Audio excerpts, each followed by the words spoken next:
Let's bring out the former president of the United States, the Republican nominee for president, former President Donald Trump.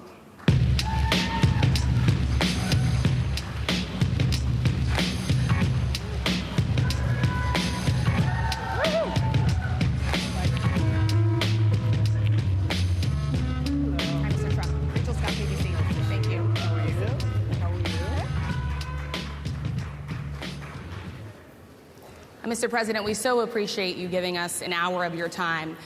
I want to start by addressing the elephant in the room, sir. A lot of people did not think it was appropriate for you to be here today.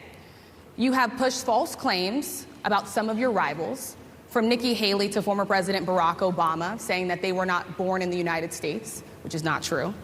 You have told 4 congresswomen of color who were American citizens to go back to where they came from. You have used words like animal and rabid to describe black district attorneys. You've attacked black journalists, calling them a loser, saying the questions that they ask are, quote, stupid and racist. You've had dinner with a white supremacist at your Mar-a-Lago resort. So my question, sir, now that you are asking black supporters to vote for you, why should black voters trust you after you have used language like that? Well, first of all, I don't think I've ever been asked a question so in such a horrible manner. First question.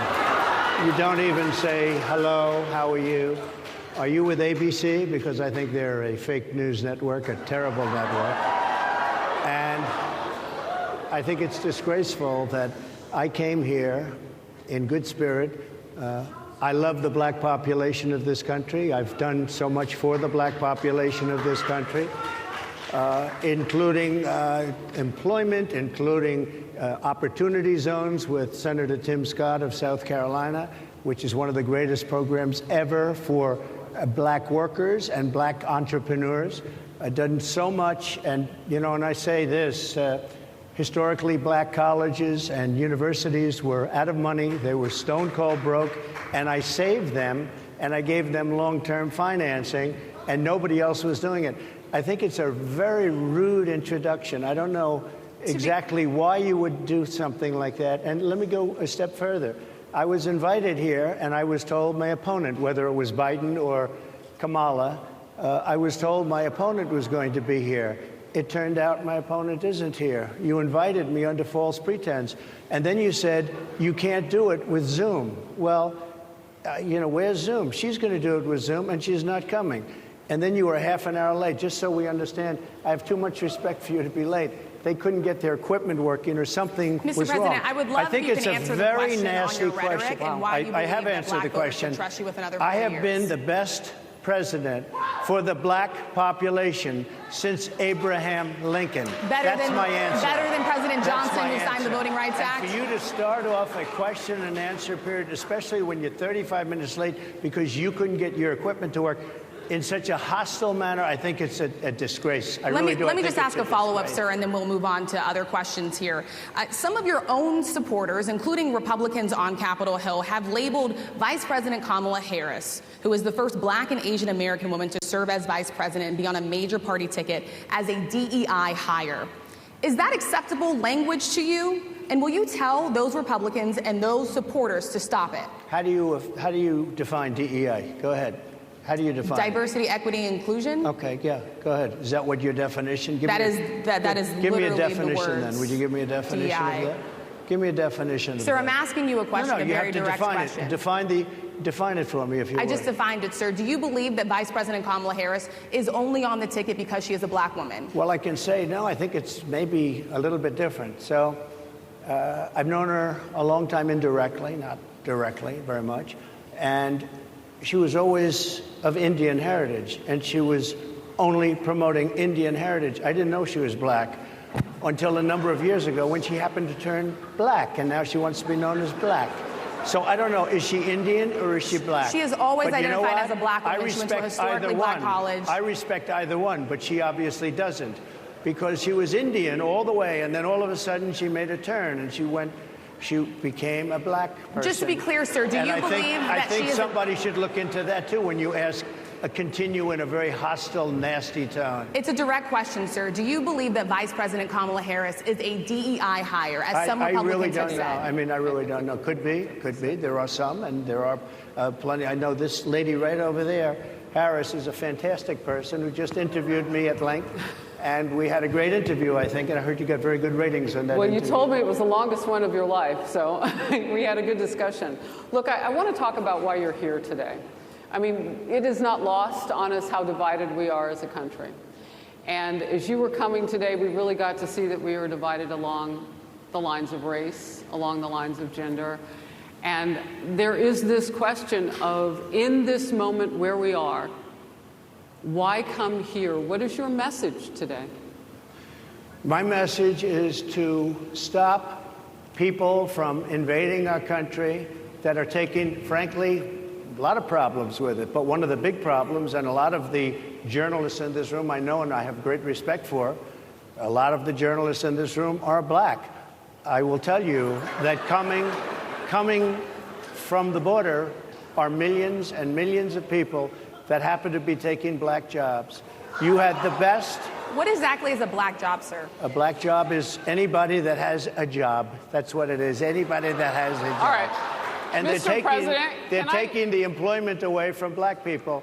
They're coming in, they're invading. It's an invasion of millions of people, probably 15, 16, 17 million people. I have a feeling it's much more than that. And everybody's been seeing what's happened. The first group of people, the black population, is affected most by that, and Kamala is allowing it to happen. She's the border czar. She's the worst border czar in the history of the world. There's never been a border czar like this. She's never even essentially been. She said she was there once, but not the right part of the border. So she was a border czar. She's done a horrible job. These people are coming into our country, and they're taking black jobs and Hispanic jobs, and frankly, they're taking union jobs. Unions are being very badly affected by all of the millions of people that are pouring into our country. And one thing, as we discussed, many of these people are coming in from mental institutions, from prisons, from jails. They're gang members in other countries. Other countries are setting loose their prisoners. They're opening up their prisons and their mental institutions, and they're taking their bad people, drug dealers, gang members, and they're bringing them into the United States. And by the way, their crime rate is going down, and our crime rate is going to be a disaster. Mr. President, I want to get into how you address some of the issues with black communities. And I say that plural because we live in communities of color that are different. We're not all the same. We don't vote the same. We don't think the same. True. It's not monolithic. So as you come here today, I want to talk about something that bursts. And this is the weight of the inflation on this country right now. The nonprofit Money Management International recently released data from its mid-year analysis that we have found a 52% rise in people who are seeking counseling for being in credit debt. They're paying for food that is sky high on their credit cards, and now they can't pay that off. The credit counseling nonprofit MMI, as I said, is saying now that they've seen surges that they haven't seen since we were in a pandemic of people in financial trouble. Much of that falls on the shoulders of single moms, single black moms, when you look statistically. Yeah. How do you turn it around? What's your plan for the black community when it comes to money? So, first of all, it's very hard to hear you for whatever reason because of the fact that they have bad equipment, because I guess, this woman was unable to get the right equipment. But it's very hard for me to hear you, but I can hear every other word. It's very difficult, actually. But so I don't know if they can fix it or do something with it, but I'll do the best I can with it.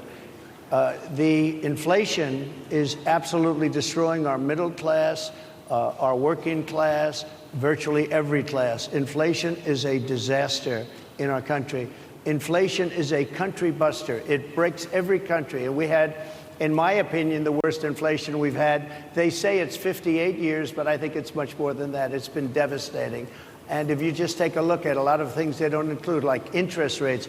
Interest rates went from 2.4% to 10%, and you can't get the money. People can't buy houses. They no longer have the American dream. Young people, young black people, they don't have the American dream anymore. They can't buy a house. They can't borrow the money because of the cost of the money. They can't buy it because of the cost of housing, because of the cost to build it, because of inflation. Inflation is a disaster, and it's destroying our country, and it's destroying the black community probably as much or So what do more you do? than any. What's your plan? You know what we have to do? We have to bring down the cost of energy, and that's going to bring down the cost of inflation. This was all started with a bad energy policy by Joe Biden. By the way, just if I might, I was running against a man named Biden. You probably saw that. And he was losing very badly in the polls, and then he had a rather bad debate. I would say it was a bad debate. I would say it was one of the worst debates in history. And his poll numbers crashed. And instead of saying, you know, let's keep going and maybe something happens the other way, they said, oh, we're going to replace him. Let's just replace him. That's like you're in a fight, a prize fighter's in a fight. He's not doing what you say, let's bring in another fighter. So our whole campaign was steered toward him, and now we have to steer toward him. But ultimately it's the same because they have bad policy. They have policies of open borders, unbelievable open borders, horrible energy policies. They want to get rid of as you say, gasoline in cars. They want to get rid of oil. They want to get rid of efficient heating. Mr. President. Environmentally, what they're doing is killing our country. They're absolutely destroying our country. But the inflation is the thing that's hurting the black worker, the black population, and every other population within our country. Inflation is the worst it's been, I think, in over 100 years. And they'll fact check it. They'll say it's only 58. Whatever it may be, they don't add all the numbers. They don't add the really bad numbers, and you can check that too. But inflation, Harris, is absolutely destroying this country and the people in our country. Yes, Mr. ma'am. President, can I ask you another question Yes, that is and- also impacting black Americans? And that's very clear now. Good. I'm sorry? It's very clear. I hear you. Okay. So Sonia Massey, someone from Illinois, an unarmed black woman, was shot the other day in her home by a deputy sheriff. The deputy has since been charged with murder. You've said police would get immunity from prosecution if you win. Why should someone like that officer have immunity, in your opinion? Immunity? Immunity. I don't know the exact case, but I saw something, and it didn't look good to me. It didn't look good to me.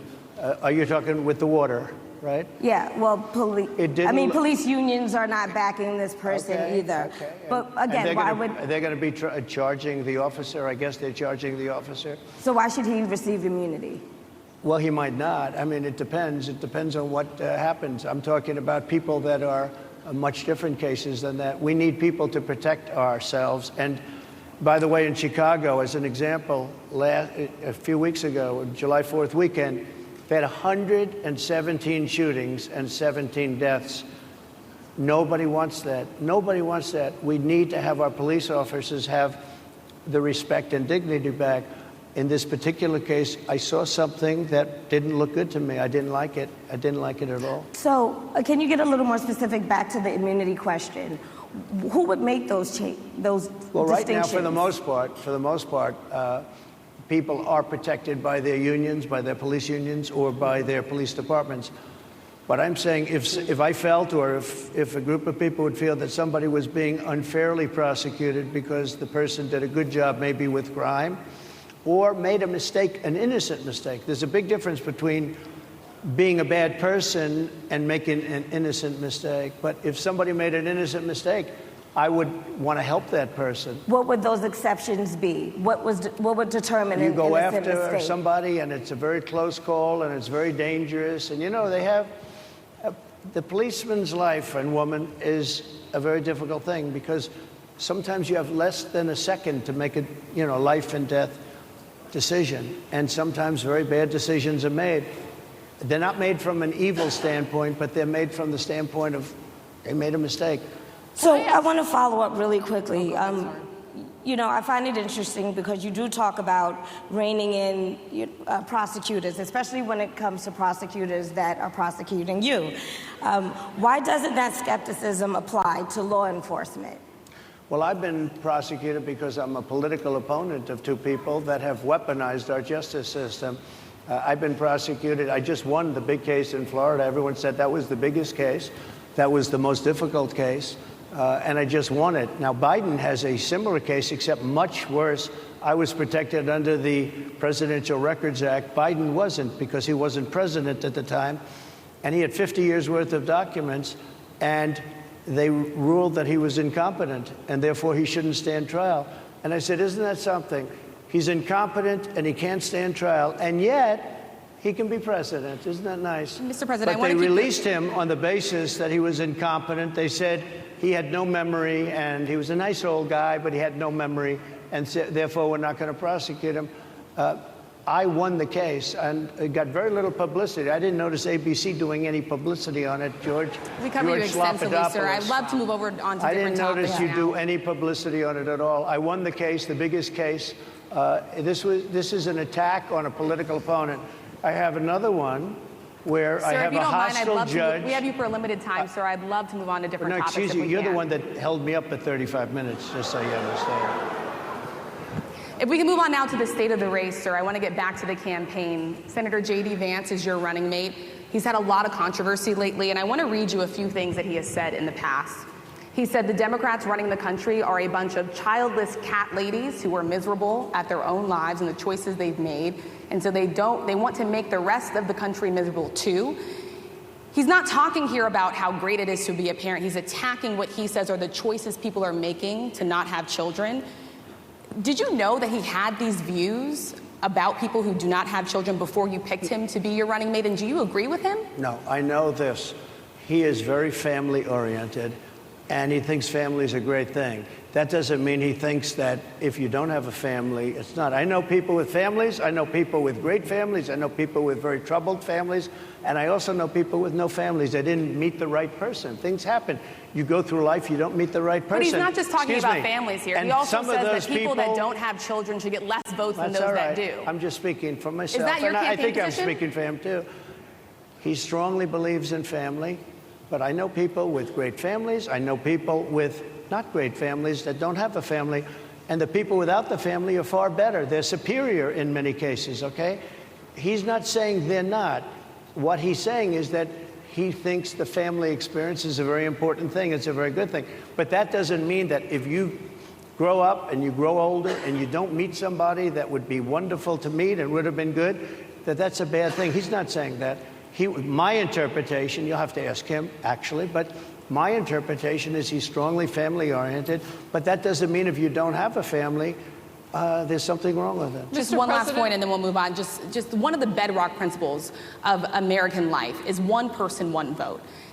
Senator J.D. Vance has suggested that someone who has children should have more votes than a person who does not have children.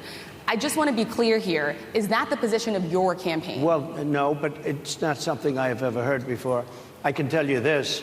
Right now you have illegal aliens coming into our country, many from prisons and many from mental institutions, and they want to give them votes. I don't think they should have votes. They came into our country illegally, and they're taking the vote away from all of the people in this room that have been here a long time, that have worked hard, that in many cases, and you'll see this happening, if I'm not elected, you're going to see it happening. If I am, you're not going to have any problem. But you're going to see it happening a long time. You're going to see the people in this room and people outside of this room are going to be losing their jobs, the people that have come into this country illegally. Mr. President, can we stay with just kind of the state of the race right now? Because I felt like that vice president question, candidate question was right in there with that. So let's talk about J.D. Vance for a little bit. He's had some stumbles out of the gate. I don't know if you're hearing what we hear as reporters, but it's been a tough couple of weeks for him. Why did you choose J.D. Vance? Why did you choose him? And I'm having a hard time hearing, too. I know everybody out there can, but it's hard to hear. I'll tell you why. I chose him because he's a very strong believer in work and the working man and woman, and especially the working man and woman who have been treated very unfairly, because you have many of them in this room. But you have many of those people, they were treated very unfairly. They worked very hard and they were treated unfairly. He wrote the book that became a bestseller. The movie became a smash hit. He's a very smart guy without the benefit of having a family that has contacts, like a father that was well connected. He got into Yale Law School. He graduated in 2 years from Ohio State, summa cum laude. I mean, you take a look at, his career has been an amazing career. He started off at a level with a difficult family situation, very difficult with the mother and the father and everything else. He ends up going to Yale Law School and was one of the top students, became the head of the Law Journal. I mean, that's an amazing thing. He's a 4-year, he was in the military with great distinction for 4 years, got out, went into business, became successful in business, very successful in business, actually, did public offerings and other things. And I have to believe in that. I mean, he's somebody that was born in a rough situation. Most of the people know that situation because it was very well documented in his book. And I have a lot of respect for somebody that can get into Yale and become one of the best students in Yale, that meets a young woman at Yale who was also outstanding, and they get married, they have a beautiful family. But he had he's made himself an amazing life. He then goes to Ohio, lives in Ohio, and he had my endorsement. That helped. But he wins the Senate. He becomes a United States Senator. So he's a United States Senator. And so, Harris, like I respect you for your success, I respect people for their success. The reason I asked the question is because the last time you and I sat and talked was the day that you were shot. We'd been together for much of that day. You left to go to Butler, Pennsylvania, and we didn't know what was next. Yeah. And 2 days after that... I cannot understand. Your microphone I know, is so it is muffled. really hard for me to it's understand just, you, too. I can understand you perfectly. Because Whoa. she's closer. I can understand you. I'm happy to hear that, sir. But I can't really understand, Harris, I have a few more questions. because of the distance, and the mics are really in lousy shape, but I cannot understand Are you asking a question? what you're saying. So what I wanted to say was the last time we spoke, you said some words that were prophetic because I asked you who you wanted to choose for vice president. Yeah. And you said normally it really wouldn't matter what they would bring. You choose somebody that you think has a future, that sort of thing. But you said these words 3.5 hours before an attempted assassination on your life. You told me that bad things happen, Harris, and that's why this decision is important this time. Bad things happen. You said it twice. When you look at J.D. Vance, is he ready on day one? Does he what? Ready on day one, if he has to be. I've always had great respect for him, and for the other candidates too. But I will say this, and I think this is well documented. Historically, the vice president, in terms of the election, does not have any impact. I mean, virtually no impact. You have 2 or 3 days where there's a lot of commotion as to who, like you're having it on the Democrat side, who it's going to be. And then that dies down, and it's all about the presidential pick. Virtually never has it mattered. Maybe Lyndon Johnson mattered for different reasons of what we're talking about, not for vote reasons, but for political reasons, other political reasons. But historically, the choice of a vice president makes no difference. You're voting for the president, and you can have a vice president who's outstanding in every way, and I think J.D. is. I think that all of them would have been. But you're not voting that way. You're voting for the president. You're voting for me. If you like me, I'm going to win. If you don't like me, I'm not going to win. I'm going to get my J.D. Vance question in. J.D. Vance? I'm going to get my J.D. Vance question in. To your point and to Rachel's point, he has a lot of opinions about childless women like myself or divorced people like yourself. Do you think, well, I mean, my point is here. But at least it was said in a friendly manner. My point is,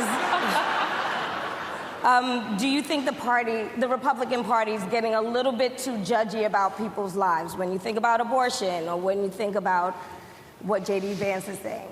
I don't think, look, I think that the Democrat Party is really the one that has the problem. I think they're radical on abortion because they're allowing abortion in the 9th month. They're allowing the death. But I think it's they're about allowing freedom, the death of a baby after the baby is born, based on Sir, the governor of Virginia. In every state in the country. Based on the governor of Virginia, Executing a they're baby allowing in the every death state of in the the country baby is illegal. after it's born. It's a They're allowing crime. abortions in the 8th and 9th month. Well, of Democrats pregnancy. have denied I think they're right. And I think the Republican Party is actually much less. I think I've made them much less radical, perhaps. But the Republican Party, what we're doing is bringing it back to the states where everybody wanted it. Democrats, Republicans, liberals, conservatives, everybody wanted abortion brought back. They didn't want Roe v. Wade in the federal government. They wanted it. Everybody But the wanted majority it of back. Americans oppose Excuse Roe me. v. Wade being overturned. They Multiple don't know polls have about showed that, this. sir. Right now, they're voting. It brought it back to the states. Now, I happen to believe in the 3 exceptions. Ronald Reagan believed with rape, incest, life of the mother. I do. I think most people do. I think most Republicans do also. But if you take a look, right now they're doing, it's an amazing thing, out of the federal government, it's in states, and people are voting. And I will say, Ohio is, let's call it a more liberal version, has been approved. Kansas, the same thing, a little bit surprising to a lot of people. But the people are now voting. And it's taking this issue that's been going on for 52 years and has torn our country apart, and it's giving it to the people to vote on. And they're voting. And many states have already voted. Others are in the process of voting. And it's bringing it back to the people and a vote of the people. And it's not at all radical. And again, you have to follow your heart. I happen to believe in the 3 exceptions. Most people believe in the 3 exceptions. Most Republicans believe in the exceptions. But they don't want to see an abortion in the 9th month or the 8th month. Almost everybody agrees to that.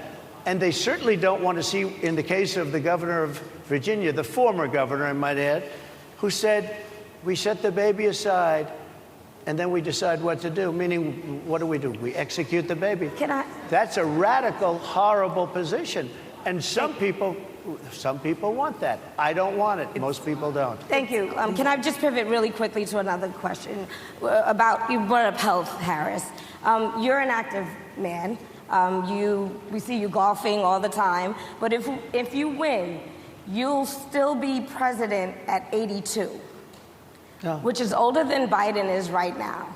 But not mentally. Look, mentally. Here's the question. He's shot. But most people, most people, I know many people in their 80s and their 90s that are in great shape. Some of our greatest leaders.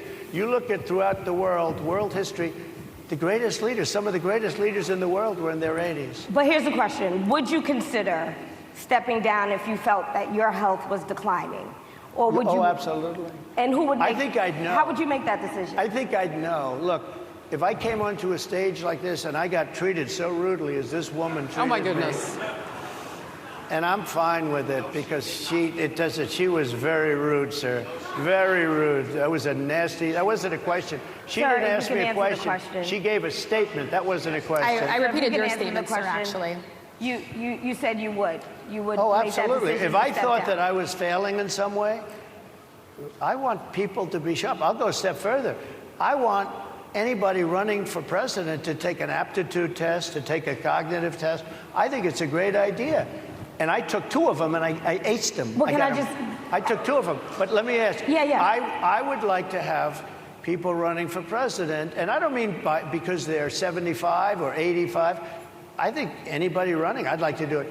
People say it's not constitutional. I would like to have something passed where you can do it. I think we should know. I mean, I've watched what's happened in the last couple of years under this gentleman, and our country is a mess. We have inflation. We have the millions of people falling in. We have Afghanistan, which was the worst, most embarrassing moment in the history of our country. What he has done to our country, and her too, what they've done to our country, she has been a horrible vice president. She's considered the worst vice president in the history of our country. Don't mean to interrupt you, but would you consider taking a cognitive test? Mr. President. I would love to and do make it. it public. Well, I've already taken 2 of them, but I'll do it again. Mr. President, how do you intend to... I suggested, Harris, that let's take one. I said, Joe and I will go and take a cognitive test. Now, I'd do it with her, too. I would do it with her also. You know what? She failed her law exam. She didn't pass her law exam, so maybe she wouldn't pass the cognitive test. Mr. President, Are you saying she wouldn't pass? Just to be clear, I'm just giving you the facts. To be clear, you don't think Harris how do would you pass? intend, She didn't pass her bar exam, and she didn't think she would pass it, and she didn't think she was going to ever pass it. And I don't know what happened. Maybe she passed it. She did pass it. There's a man over here. I think he must work for Mr. her. President, I would love to ask you about January 6th. You've called yourself the candidate of law and order.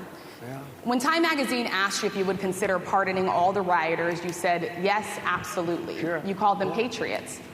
140 police officers were assaulted that day. Their injuries included broken bones, at least one officer lost an eye, one had 2 cracked ribs, 2 smashed spinal discs, another had a stroke.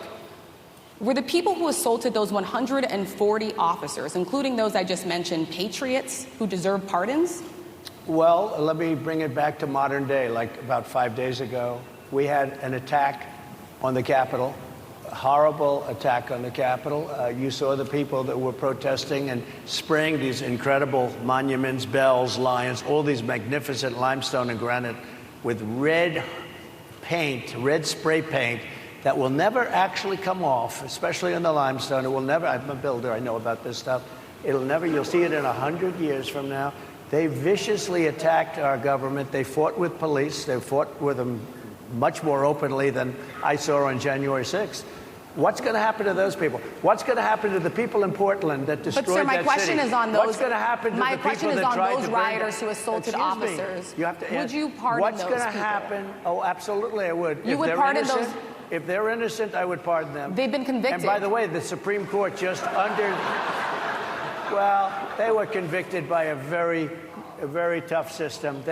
How come the people that tried to burn down Minneapolis, how come the people that took over a large percentage of Seattle, how come nothing happened to them? How come the people But sir, we're talking about people that were seen beating officers with flagpoles, dragging them down the stairs. They're on video. Have you seen that video, sir? Oh, really? Well, you would pardon those rioters? They shot a young lady in the face who was protesting. They shot her in the face. You know, nobody died that day. You do know that. But people died in Seattle. Nobody died, but people died in Minneapolis. You know, people died in Minneapolis. And nothing happens, and nobody ever talks, and nothing happens to those people. But you went after the J6 people with a vengeance. And I'll tell you what about the cops that were, and I'm all for the police, as you know, but what about the police that are ushering everybody into the Capitol? Go in, go in, go in. What about that? Look, nothing is perfect in life, but you have people from Minneapolis, you have people just from 5 days ago in Washington, D.C. They were having fistfights and fighting with the police. They were spraying and destroying. They were desecrating our monuments in Washington, D.C. 5 days ago, and nothing happened to them. And you can't have two systems of justice. That's why they went after me as a political opponent, because they felt they couldn't win without doing that. And we're going to win our cases, and we're going to be vindicated. But I have to spend a lot of time on that and money. That's what they want. After the election, they won't care. Although in my case, I think they probably will, because the hatred is pretty deep. But I'll tell you, they went after me as a political opponent. That's never happened in our country before, and it sets a terrible, terrible precedent. What do you do on day one if you win? What's your first thing? What do? I close the border. And I do two things, because I can do a lot of things simultaneously. I close the border. We don't want people coming in. We want people to come in, Harris, but they have to be vetted. They have to be checked. They have to come in legally. I want people to come into our country, but they have to be vetted. They have to be checked. So when you say, what do? That, and I drill, baby, drill. I bring energy way down. I bring interest rates down. I bring inflation way down, so people can buy bacon again, so people can buy a ham sandwich again, so that people can go to a restaurant and afford it. Because right now, people can't buy food. Your grocery bills are up 40, 50, 60%, right? She's agreeing to me. Oh, she's agreeing. Thank you. I like you very much. Mr. President, I think we are. But it's true. Your grocery bills are up. And then they're mandating that you buy an all-electric car. You know, Elon Musk endorsed me, and he's a friend of mine. He's a good guy. He's a smart guy. But I'm against everybody having an electric car, okay? I'm very much against that. You have to be able to, if you want a hybrid or if you want a gasoline-propelled car. But, you know, we have more liquid gold, gasoline, oil, under our feet than any other country. More than Saudi Arabia, more than Russia, more than any other country. I want to use it. I want to use what we have. I want to bring down prices, bring down costs, and I also have to stop the invasion. And remember, they're taking your jobs. These people coming in are taking your jobs. Project 2025. I think we have to leave it there by the Trump team. All right. So leave it. That is the last word. Thank you so much, Mr. Trump, for coming today and joining us. Well, thank you very much. They've been telling us. I Thank can't you. hear him. Thank you, everybody, very much. Great Thank you, honor. Mr. President. Thank you. Former President Donald Trump taking the stage at the National Association of Black Journalists Convention, having a discussion with three journalists. Again, at times heated, especially at the very top. The president seeming to get personal with Rachel Scott of ABC News, calling her disgraceful. There were jeers in the crowd when he went on a rant, clearly upset about a question that she asked him. I think most notably, he also got personal with attacks against Vice President Kamala Harris. And I think one of the big headlines that's going to come from this is a description of her that he used when he was asked if she was a DEI hire, which is a claim that many of his acolytes on Capitol Hill and elsewhere have made. He said that the vice president used to be Indian and turned black. He said, quote, "Is she Indian or black? Somebody should look into that." He also went after her for failing a law exam, saying that she may not pass a cognitive test based on that. Also, a variety of falsehoods from the former president on things from immigration to abortion. A lot to dig into based on those remarks. And there was quite a lot of fact-checking that was happening in real time from those journalists who were asking questions of him. But it really was the first question out of the gate. And I want to bring in Sarah Seidner, who was there in the room. We could hear a lot of the reaction, Sarah, on microphone there. I know it's probably even more pronounced in person, but it was Rachel Scott's question, which was a fair one and an accurate one, where she said to former President Trump, "You have made false claims about former President Obama. You have attacked congresswomen of color, black DAs, black journalists. You had dinner with a white supremacist. Now that you are asking black supporters to vote for you, why should they trust you?" And he went on to say, "I don't think I've ever been asked I guess a question like that in such a horrible manner." And then he attacked her and her news organization. Yeah. His response was the reason why this question has been asked. Because when a tough question like that is asked, his response is to attack the person who's questioning him. And that's exactly what happened in front of this crowd here. And then it devolved from there. From that question, every time that Rachel asked him another question that, was pointed or talked about some of the things that he had said, his response was to attack her. So, look, this went off the rails at the very beginning, but those questions are questions that folks in the black community do have as to whether or not they should be able to trust Donald Trump with some of the things he has said about, for example, President Obama, questioning whether or not he was actually born in America when he was born in Hawaii very clearly, and making that same question to some other members of Congress as well, people of color. But, there were some questions that were asked about the economy that people hear, and you could hear the response in the room. And remember, again, this is a room full of journalists. This is a room full of people who cover some of these issues in either their local community or on the national stage. And the entire room was packed with people. To some of the questions, there was laughter. To others of the questions, there were a couple of people who shouted out boos or who were trying to fact check him in real time. There was a lot of meandering on the part of Donald Trump, and he was asked a lot of questions. He was asked questions about January 6th and whether or not he thinks that those who took part in attacking the 140 police officers who were injured should be pardoned, because he has mentioned that he would pardon some of the the folks that are involved with the Capitol attack. And it was interesting, his response. In some ways he said, well, I don't really see that. He tried to pivot to other things like what happened in Minneapolis and the protests in Portland. And so a lot of the time he wasn't answering the question, but he was asked several questions over and over and over again. And I think the one that landed, that he was happy with his answer, was one asked by Harris Faulkner, who is with Fox News, when it comes to the economy and the fact that people are suffering because of high inflation. Although inflation has started to drop and the economy, by all economic indicators, has done better, people are still having a hard time with buying houses, buying groceries, and the like. But this did go off the rails. There's no other way to say it. His attacks on the journalists, asking the question what did not go over well with this crowd, as you might imagine. It was a room full of journalists. But people did listen intently to try to understand what his answers were to some of the questions that directly affect the black community.